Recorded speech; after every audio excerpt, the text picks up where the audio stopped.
Pada suatu waktu, hiduplah seorang pria miskin yang setiap hari berjuang mencari pekerjaan, namun selalu gagal. Karena tak mampu menafkahi keluarganya, ia diusir oleh istrinya sendiri. Bukan hanya itu, warga kampung pun ikut meremehkan dan menganggapnya tak berguna.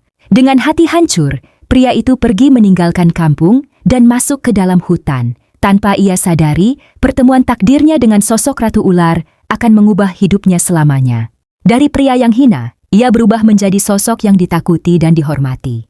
Bahkan ia bersiap membalas semua penghinaan yang pernah ia terima. Tapi sebelum kita lanjut ke ceritanya, jangan lupa dukung channel ini dengan cara klik like, subscribe, dan nyalakan notifikasi agar tidak ketinggalan kisah menarik lainnya. Nama pria itu adalah Jaya. Ia tinggal di sebuah desa kecil di Kalimantan yang dikelilingi sungai dan hutan lebat. Rumah Jaya hanyalah gubuk kayu tua dengan atap bocor yang sudah lama tak diperbaiki. Setiap pagi ia bangun sebelum matahari terbit dengan harapan hari itu akan membawa sedikit keberuntungan. Jaya duduk di depan rumah sambil memandang tangannya yang kasar dan penuh luka. Ia menarik napas panjang. "Hari ini aku harus dapat kerja," gumamnya pelan. Istrinya Sari keluar dari dalam rumah dengan wajah lelah dan tatapan dingin.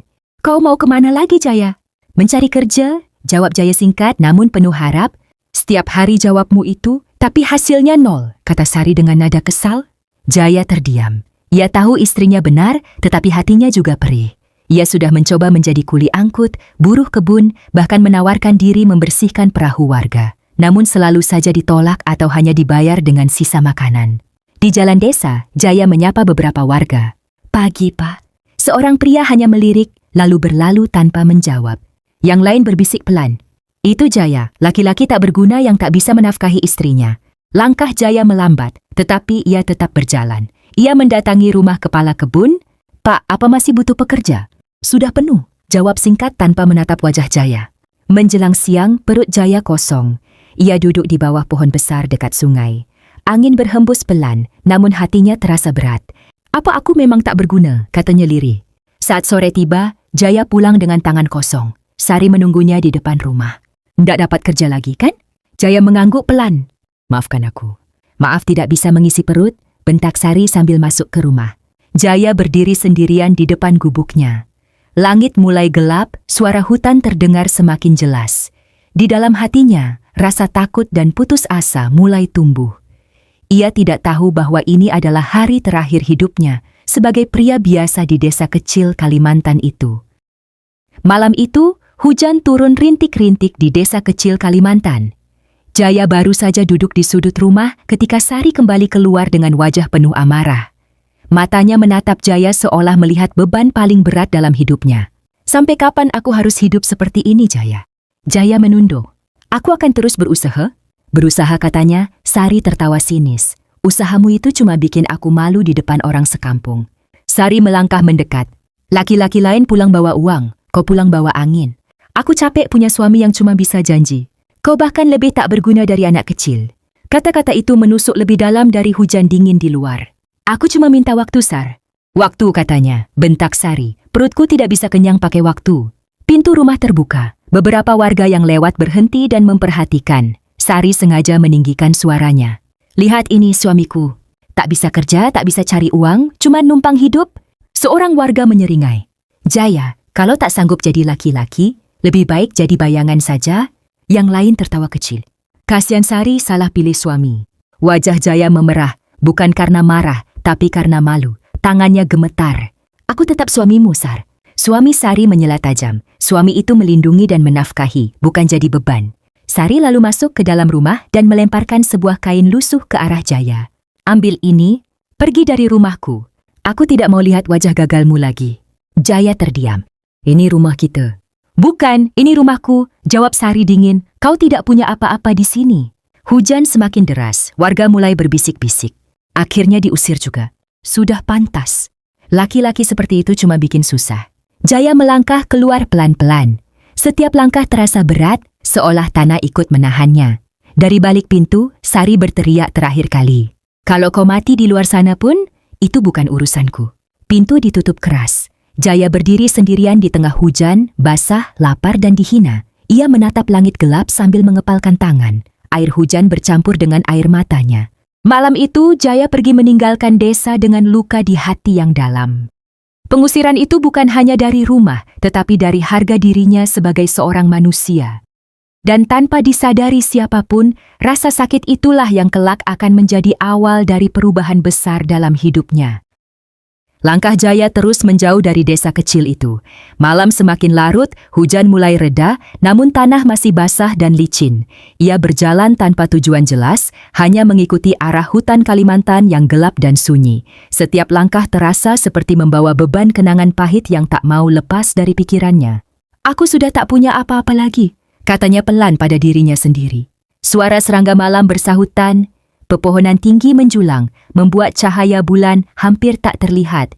Jaya memeluk kain lusuh yang tadi dilemparkan Sari, satu-satunya benda yang ia bawa. Perutnya perih, tubuhnya menggigil. Ia berhenti sejenak dan duduk di atas akar pohon besar. Apa salahku sampai diperlakukan seperti itu? Pertanyaan itu terus berputar di kepalanya, namun tak ada jawaban. Angin malam berhembus membawa aroma tanah dan dedaunan basah. Jaya memandang ke dalam hutan yang semakin dalam. "Lebih baik aku hilang di sini daripada terus dihina," gumamnya. Ia kembali berjalan, menembus semak dan ranting. Kakinya beberapa kali tersandung, namun ia tak peduli. Tangannya tergores duri, darah tipis mengalir, tapi rasa sakit di tubuh kalah oleh luka di hatinya. Menjelang dini hari, Jaya menemukan sebuah tempat terbuka di dekat pohon besar yang aneh bentuknya.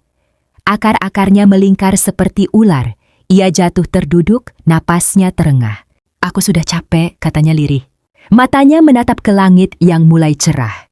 Untuk pertama kalinya sejak lama, tak ada suara manusia yang menghinanya. Hanya hutan dan kesunyian. "Kalau aku harus mati, biarlah di sini," bisiknya pasrah. Tanpa ia sadari, tempat itu bukanlah hutan biasa. Udara terasa berbeda, lebih dingin dan berat. Dari balik pepohonan, sepasang mata misterius mengawasinya dalam diam. Jaya merebahkan tubuhnya di tanah, kelelahan mengalahkan segalanya. Dalam kondisi antara sadar dan tidak, ia merasa seolah hutan itu hidup, mengamatinya, menilai penderitaannya.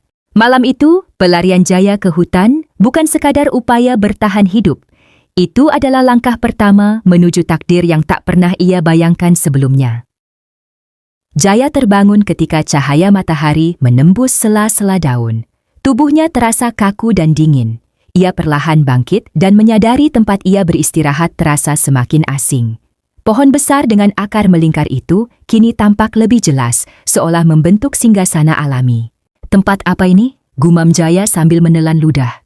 Tiba-tiba angin berhembus kencang, daun-daun bergetar, dan suasana hutan berubah sunyi secara tak wajar. Jaya merasakan bulu kuduknya berdiri. Dari balik akar pohon, terdengar suara desisan pelan, panjang, dan berat. Jaya mundur selangkah. Siapa di sana? Tanah di depannya bergerak. Perlahan muncul seekor ular besar dengan sisik berkilau kehijauan. Namun yang membuat Jaya terpaku bukan hanya ukurannya, melainkan sorot mata ular itu yang tajam dan penuh kewibawaan. Tubuhnya berhenti beberapa langkah dari Jaya. "Ampun," batin Jaya gemetar. "Aku tidak berniat mengganggu."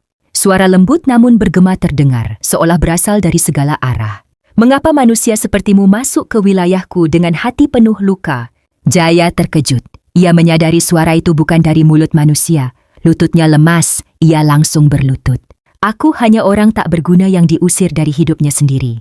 Ular itu bergerak memutar, lalu cahaya aneh menyelimuti tubuhnya. Perlahan wujudnya berubah menjadi seorang wanita, berwibawa dengan mata tajam dan aura menggetarkan. Rambutnya hitam panjang, pakaiannya menyerupai sisik ular yang berkilau.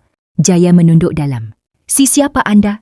"Aku adalah Ratu Ular, penjaga hutan ini," jawabnya tenang namun tegas. "Aku mencium bau keputusasaan yang dalam darimu." Jaya gemetar. "Aku tidak punya tempat kembali. Aku dihina, diusir, dan dianggap tak berarti."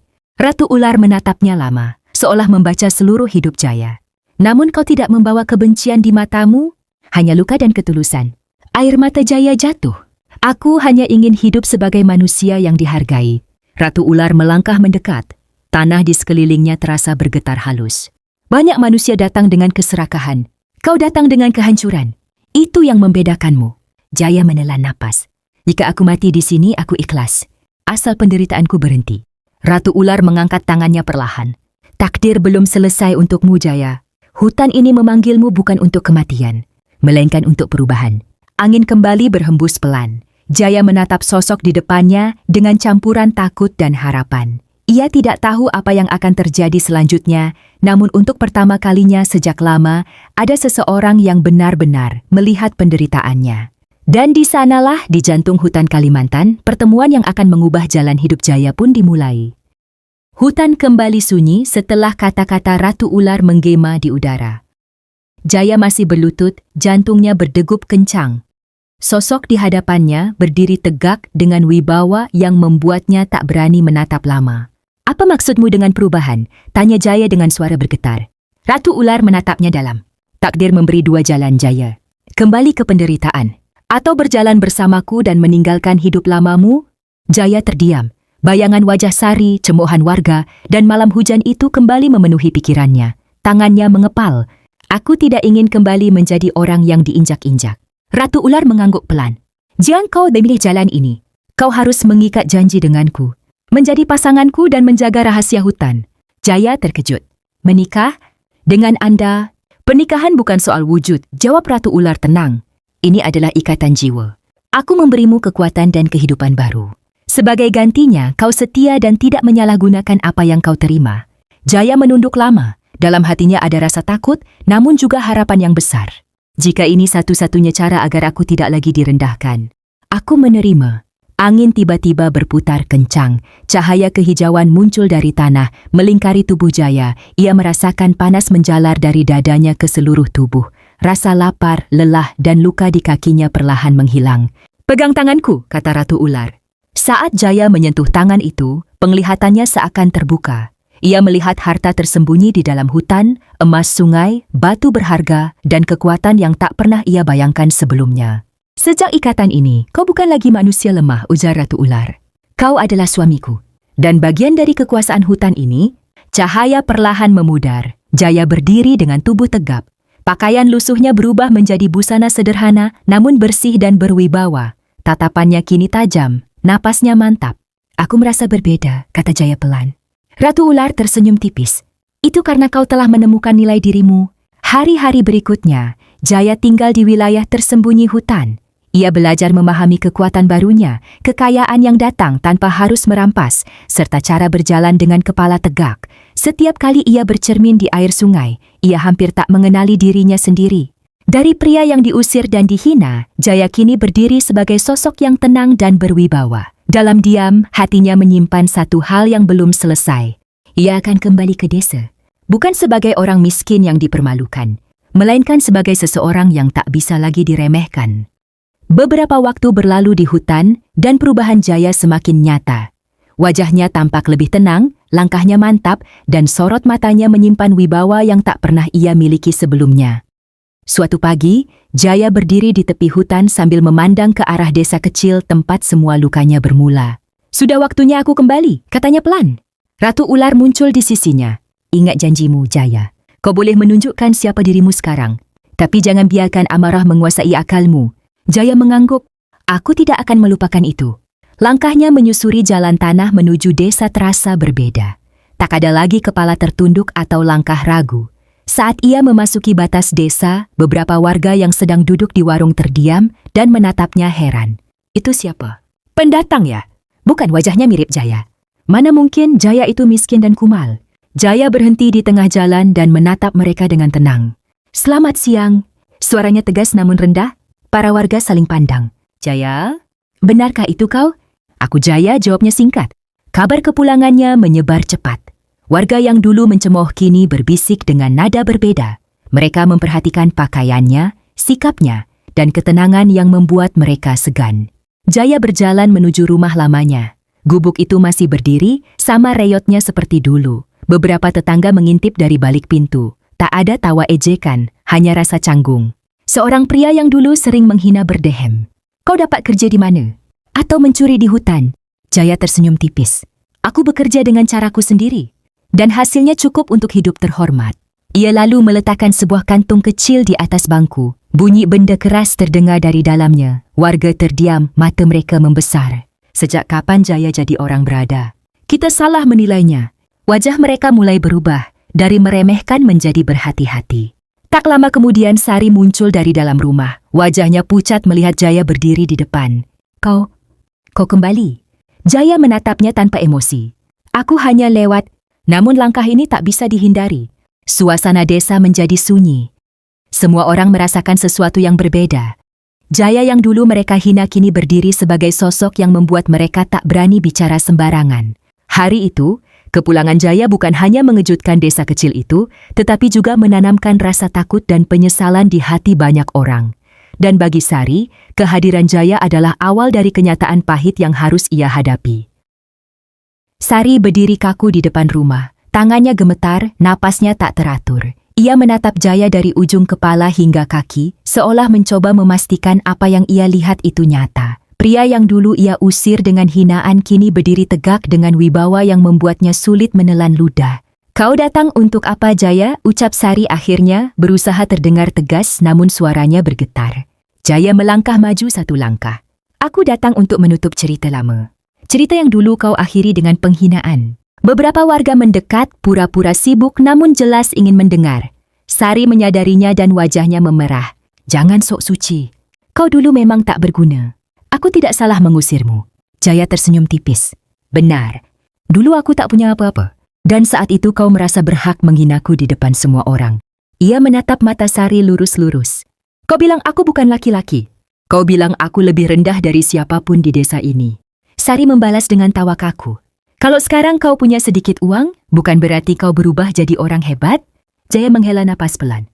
Aku tidak datang untuk minta engkau mengaku salah. Aku hanya ingin kau merasakan apa yang dulu kau lakukan. Ia menoleh ke warga. Dulu aku diusir karena miskin. Sekarang aku pergi bukan karena miskin, tapi karena aku memilih.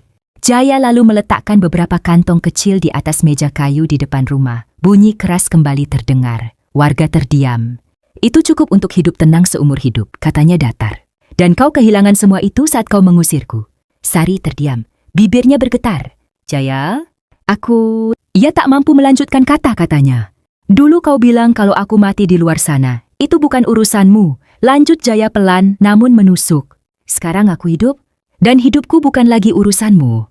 Beberapa warga menunduk, mengingat bagaimana mereka dulu ikut menertawakan Jaya. Rasa malu mulai menyelimuti halaman rumah itu. Jaya melangkah mundur. Aku tidak akan mengambil apapun darimu. Hukuman terberatmu adalah mengetahui bahwa orang yang kau rendahkan kini jauh di atasmu. Ia berbalik pergi. Sari jatuh terduduk, air matanya mengalir tanpa suara. Tak ada lagi kata hinaan, hanya penyesalan yang terlambat. Hari itu, pembalasan Jaya tidak dilakukan dengan kekerasan, melainkan dengan harga diri dan kenyataan. Dan bagi Sari, luka itu akan tinggal jauh lebih lama daripada kemiskinan yang dulu ia benci. Setelah meninggalkan rumah Sari, Jaya berjalan pelan menyusuri jalan desa yang kini terasa asing. Warga desa menatapnya dengan campuran kagum dan takut. Beberapa masih teringat bagaimana mereka dulu mencemooh dan meremehkannya. Kini, semua itu terasa sia-sia. Di tepi jalan, seorang ibu tua yang dulu sering menertawakan Jaya berdiri terpaku. Jaya, kau benar-benar berbeda sekarang. Jaya menatapnya sejenak. Hidup memberi pelajaran bagi setiap orang, ujar Jaya tenang. Jangan pernah meremehkan orang lain, karena kau tidak tahu apa yang akan mereka capai. Warga lain mulai tersadar. Mereka saling menatap, menunduk, dan beberapa menyesali kata-kata yang dulu terlontar. Desa kecil Kalimantan itu berubah suasananya. Rasa hormat mulai menggantikan cemoohan, dan orang-orang belajar bahwa kesabaran dan ketulusan seseorang tak boleh diukur dari keadaan sementara. Jaya sendiri kembali ke hutan, menemui Ratu Ular. Terima kasih, katanya pelan. Aku kini tahu arti kekuatan sejati bukan hanya kekayaan atau wibawa, tetapi juga kesabaran dan kehormatan. Ratu Ular tersenyum lembut. Kau sudah belajar, Jaya. Hidupmu tidak lagi tentang balas dendam, tapi tentang bijak menggunakan kekuatanmu. Sejak hari itu, Jaya memilih menjalani hidup baru. Ia tetap kaya dan berkuasa, tetapi hatinya tenang. Ia membantu orang yang tulus, menjauh dari mereka yang hanya ingin memanfaatkan. Desa kecil itu perlahan belajar menghargai, dan kisah Jaya menjadi legenda di antara warga tentang seorang pria yang dihina, diusir, namun bangkit menjadi sosok yang dihormati.